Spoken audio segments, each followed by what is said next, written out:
성경에 보면은 하나님께서는 뜻을 이루시기에 사람을 통해 일하시는 것을 볼 수 있습니다. 그런데 재능이 좋거나 힘 있는 사람을 택한 것이 아니라 순종하는 사람을 택해서 일하셨습니다. 노아나 아브라함이나 모세나 다윗이나 예수님의 제자들이나 모두 하나님의 말씀을 목숨처럼 여기며 순종했던 사람들이었습니다. 우리도 순종하는 삶으로 나가면 지혜와 능력을 주셔서 하나님께 쓰임받게 하시고 또 우리를 통해 영광을 받으실 것입니다. 아멘. 순종은 내 상황이 좋거나 나쁘거나 상관없이 하나님의 뜻이 먼저라는 생각으로 사는 것을 말합니다. 그래서 하나님께 순종은 나를 드리는 헌신과 연결되는 것입니다.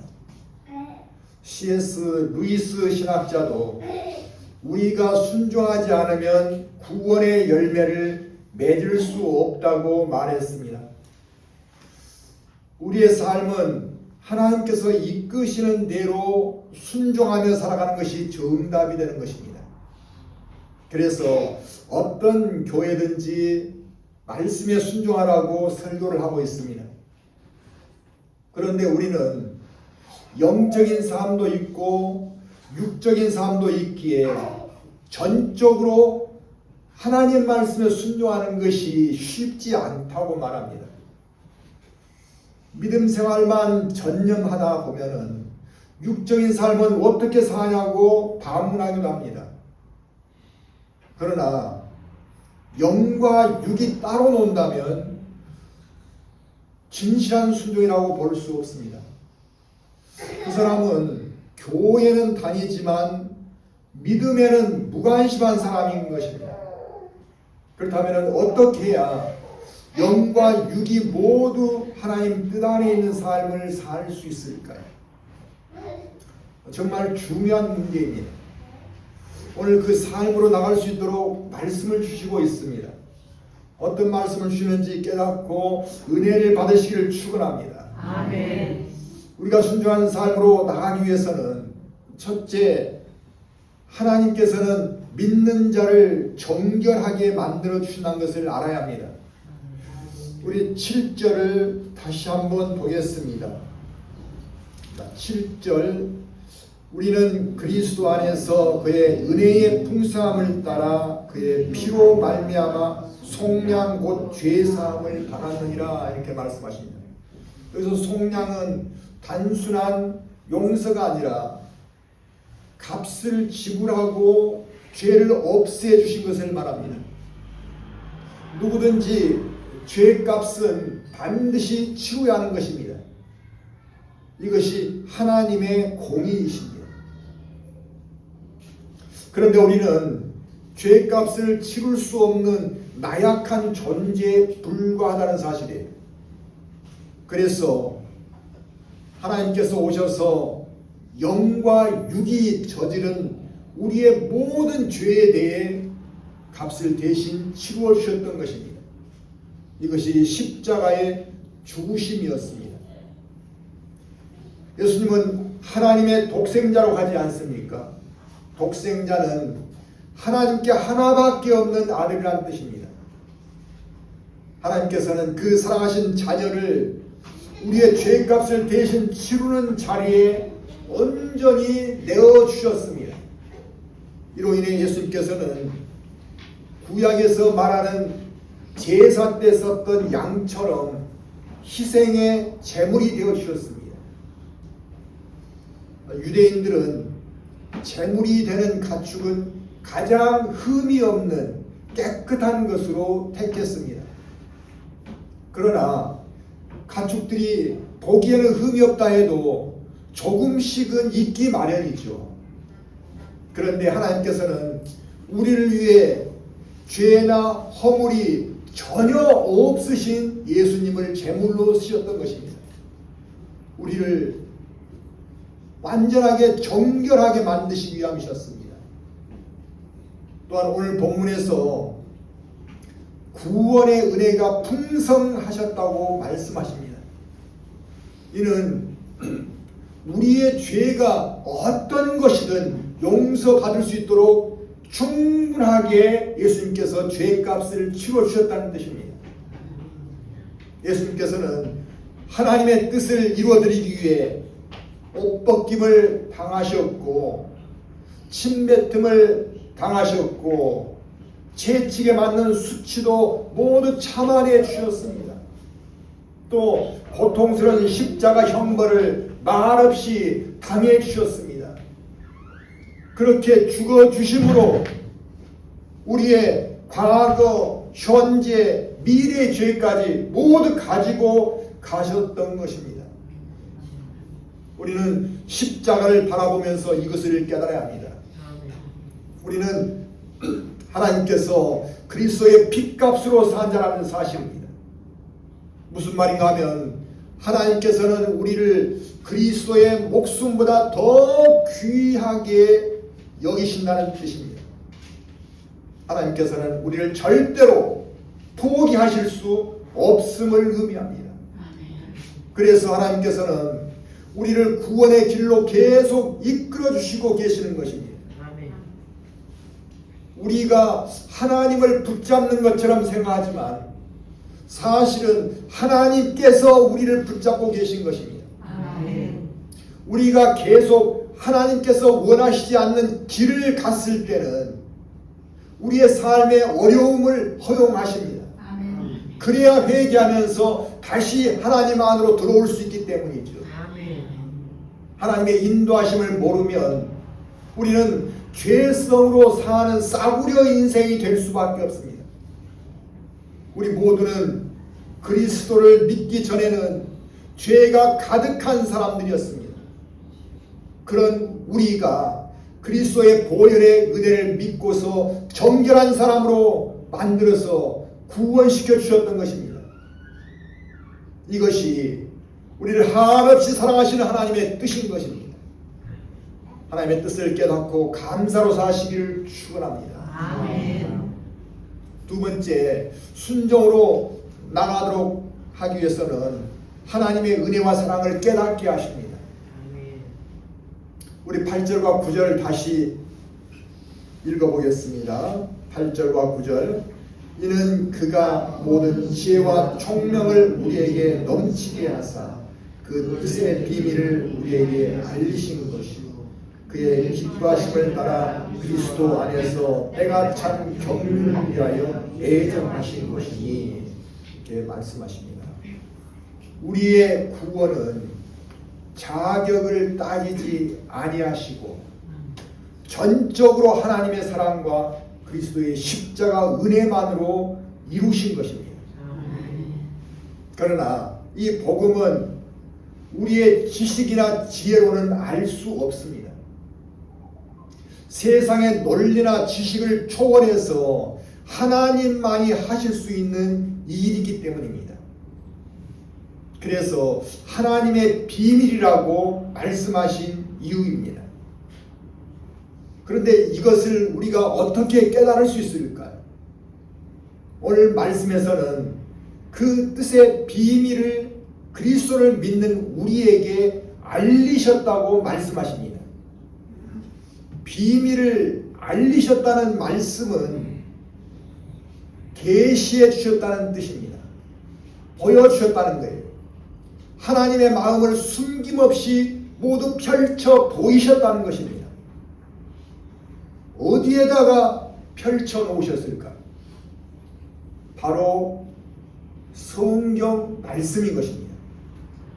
언제라도 볼 수 있도록 성경에 모두 세밀하게 기록해서 보여주시고 계십니다. 그러나 우리의 눈으로 읽는다고 해서 그 뜻을 알 수 있는 것은 아닙니다. 그것을 알려면 믿음의 시선이 있어야 하는 것입니다.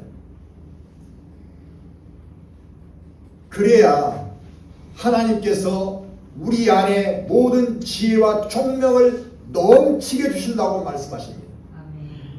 이것이 무슨 말씀인가 하면 성령의 능력으로 우리의 지혜를 삼게 주시겠다는 뜻입니다. 아멘. 요한복음 14장 26절의 설명이 나오고 있습니다.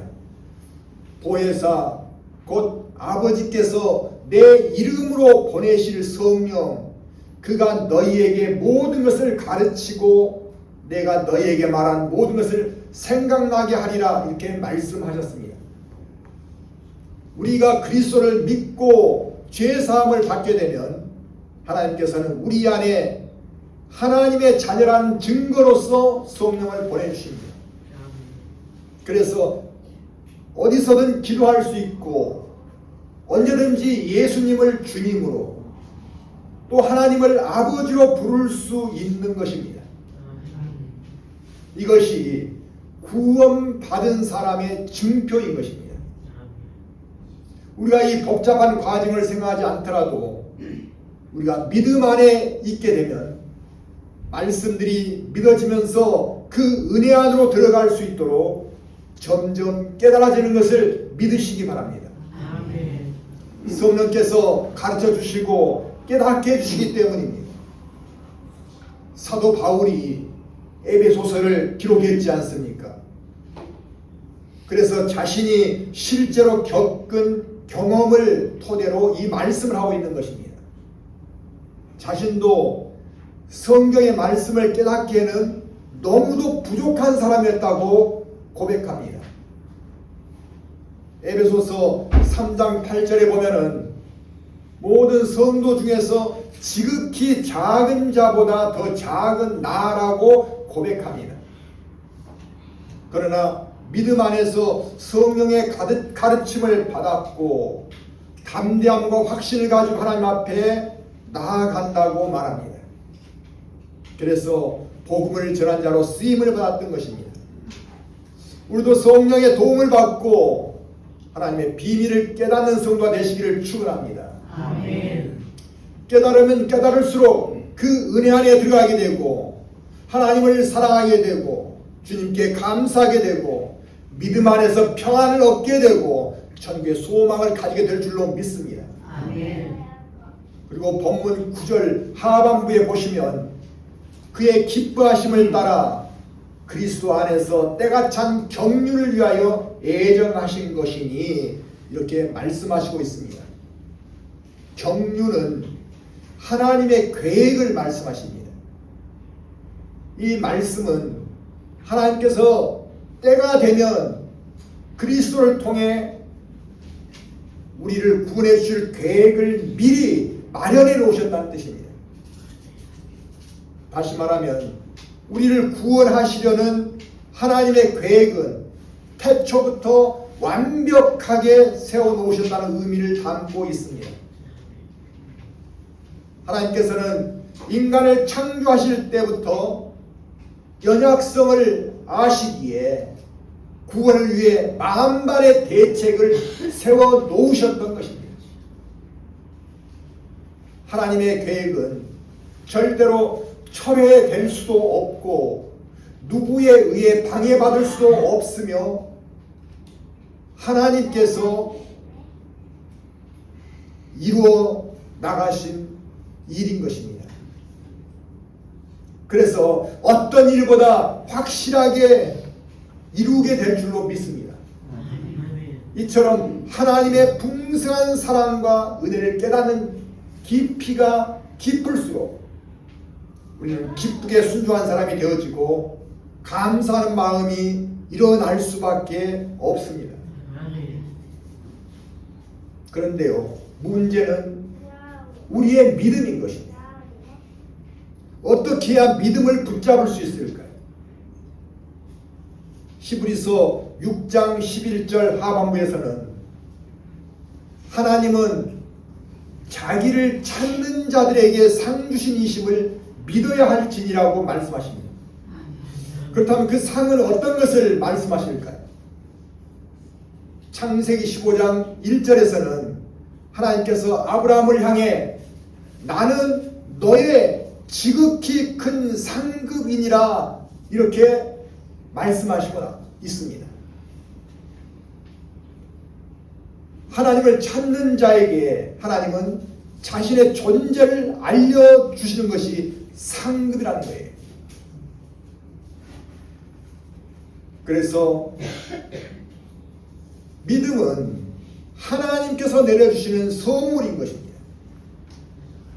만물을 통해 창조주의 손길을 느끼며 항상 하나님을 찾는 믿음이 우리에게 있기를 축원합니다. 아멘. 또 순종하기 위해서 세 번째는 우리는 하나님 뜻 안에서 자녀로 삼아 주셨다는 것을 믿는 것입니다. 10절에서 12절을 다시 한번 읽겠습니다. 10절에서 12절 같이 읽겠습니다. 하늘에 있는 것이나 땅에 있는 것이 다 그리스도 안에서 통일되게 하려 하십니다.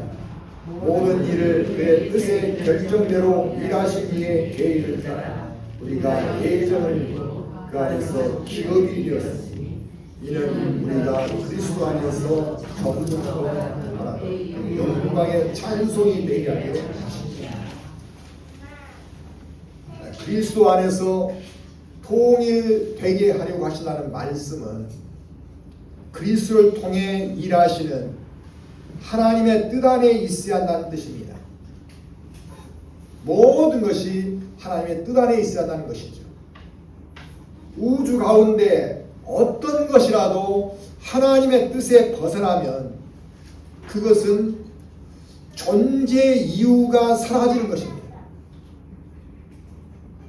만일 태양이 제 마음대로 돌아다니면 어떻게 되겠습니까? 별들이 마음대로 떨어지게 되면 어떻게 되겠습니까? 인간도 마찬가지예요. 자기 멋대로 살면은 그 존재 가치를 잃어버리는 거예요. 그래서 모든 것은 하나님의 뜻 안인 존재가 되어야 하는 것입니다. 그래야 하나하나가 모여서 우주를 구성하는 거예요. 그런데 통일되게 하라는 말씀을 하신 것은 왜 하셨냐면은 믿는 사람 안에도 분열되는 모습이 있게 하신 말이었습니다. 왜 분열될까요? 왜 나누어질까요? 그것은 바로 죄 때문입니다. 인간이 죄를 지으면 먼저는 하나님과의 분리가 나타납니다.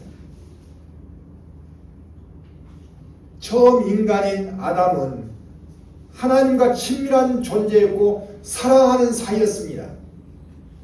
그러나 그가 선악과를 따먹고 범죄함으로 하나님을 피하게 되었습니다. 그리고 하나님을 떠나서 자기 생각대로 살게 된 거죠. 그래서 아담은 에덴에서 쫓겨났고 에덴의 동쪽 놋 땅으로 흘러 들어가게 되었습니다. 놋이라는 이름은 유리하다, 방황하다는 뜻입니다. 하나님을 떠나면 인간은 삶의 목적을 잃고서 방황하게 된다는 것을 상징적으로 보여준 것입니다. 세상 사람들에게 당신은 무엇 때문에 삽니까? 이렇게 물어보면은 대답을 못합니다. 목적 없이 살기 때문인 거예요. 믿는 사람에게 물어보면은 하나님께 영광을 드리기 위해서 살고 있습니다. 이렇게 답변합니다. 하나님이 우리 안에 안 계시면은 그 자리에 죄가 들어오게 됩니다. 죄로 채워지는 거예요. 하나님이 계셔야 할 자리에 하나님이 안 계시면은 죄로 채워지게 되는 거예요. 그 죄가 우리를 지배하게 되고 사람 사이도 분열로 나가게 합니다. 죄가 우리 안에 들어오면 사랑이나 긍휼한 마음이 점점 얕아지게 됩니다. 가정에서도 하나님이 주인 되어 주시지 않으면 죄가 들어오고 가정의 역할을 잃어버리고 분열되는 것입니다. 구성원마다 중요하게 여기는 가치관이 달라지는 거예요. 그래서 시간이 지나면 서로 부딪힐 수밖에 없습니다. 직장에서도 마찬가지입니다. 하나님이 안 계시면 갈등이 일어나게 됩니다.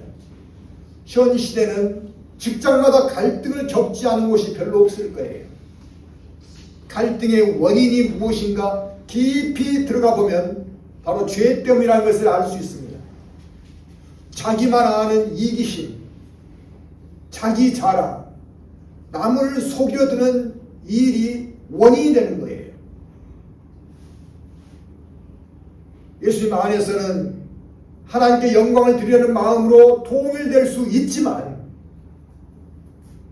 죄가 우리 안에 있으면 분열되고 마는 거예요. 그러면은 그대로 지내야 할까요? 하나님께서는 구원받은 자들을 통해 일하시기를 원하십니다.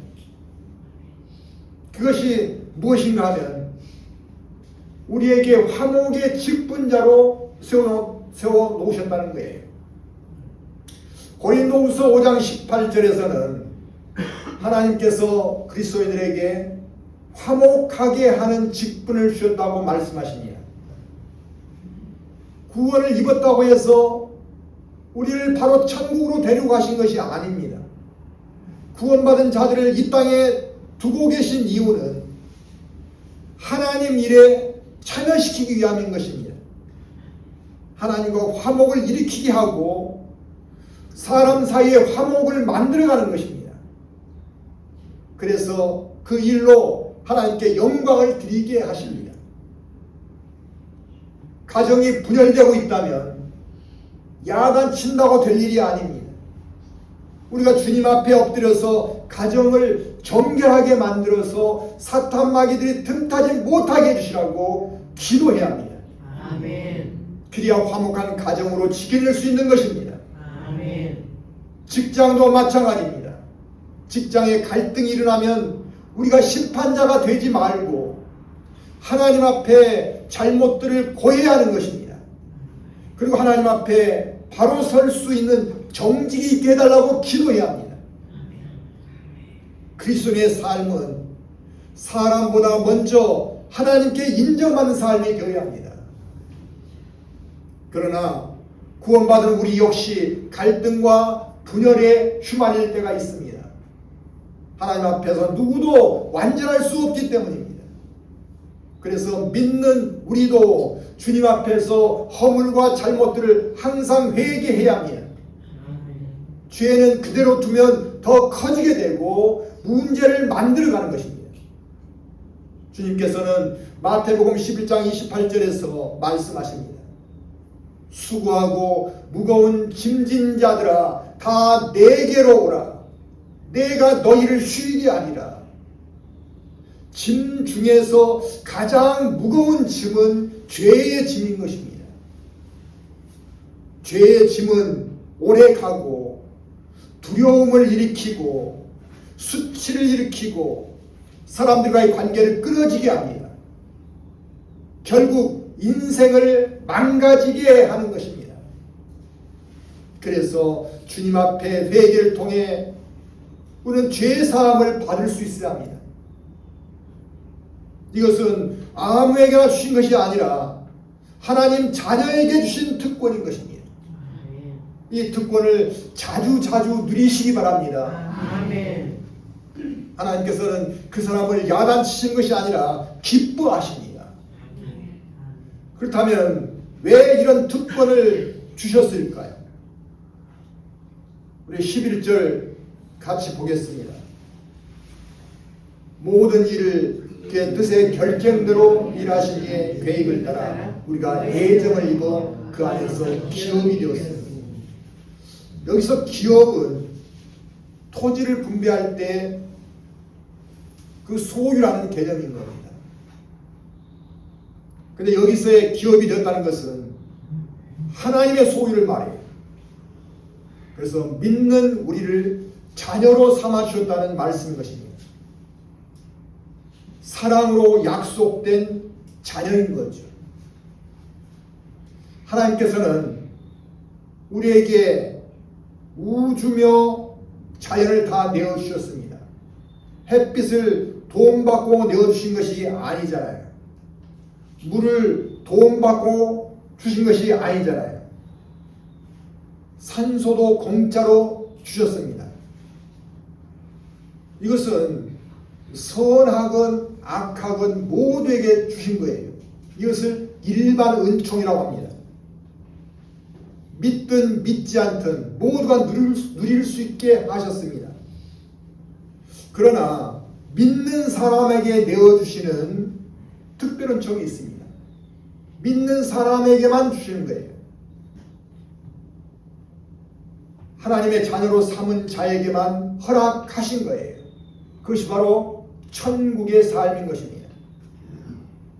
우리가 이 땅을 떠나게 되면 천국으로 갈 수 있으니 얼마나 안심이 됩니까? 지금 우리가 생활이 좀 어렵습니까? 건강이 염려됩니까? 일이 잘 풀리지 않습니까? 그러나 천국이 나의 것이라는 믿음을 붙잡으시고 부요한 마음으로 사시기 바랍니다. 아멘. 이 마음으로 살면서 하나님께 기쁨으로 순종하게 되면 어떤 일이 있게 된다고 말씀하십니까? 우리 12절 다시 읽어보겠습니다. 이는 우리가 그리스도 안에서 전부터 하나님 그의 영광의 찬송이 되게 하려 하십니다. 하나님께서는 우리에게 죄를 사해 주시고 기도할 수 있게 하시고 어둠을 물리쳐 주시고 사람 관계도 화목하게 만들어 주시고 천국까지 내어 주십니다. 아멘. 이러니 어찌 하나님을 찬송하지 않을 수 있겠습니까? 아멘. 이러니 어찌 하나님을 믿는 것이 축복이라고 하지 않을 수 있겠습니까? 아멘. 그런데 우리가 입술로만 찬송하지 말라는 거예요. 여기서 보면 영광의 찬송이 되게 하려 하심이라고 말씀하십니다. 이 말씀은 삶으로 찬송이 되게 하라는 뜻입니다. 아멘. 그렇다면 어떻게 삶이 찬송이 되게 할 수 있을까요? 우리가 힘들어도 하나님을 바라보면서 정직하게 살 때 찬송이 되어지는 겁니다. 또 손해를 보면서도 화목의 직분자로 살 때 찬송이 되어지는 것입니다. 그리고 우리의 삶을 하나님의 뜻과 연결해서 살아갈 때 찬송이 되어지는 것입니다. 내 생각만 한다면 싫은 사람에게 다가가서 돈을 쓰면서 커피를 사줄 이유는 없잖아요.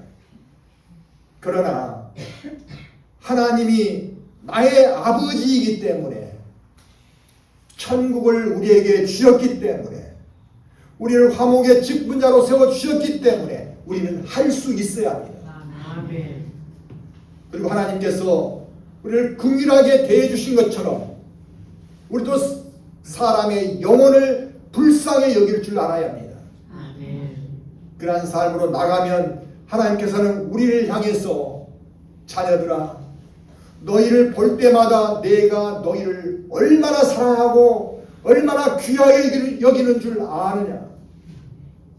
자녀들아 너희들 통해서 내가 일하노라 하시며 우리와 함께 해주실 줄로 믿습니다. 아멘. 그리고 영혼을 불쌍히 여기는 베드로와 요한이 안진뱅이를 고쳐주듯이 우리를 통해서도 하나님의 능력을 드러내게 하실 줄로 믿습니다. 아멘.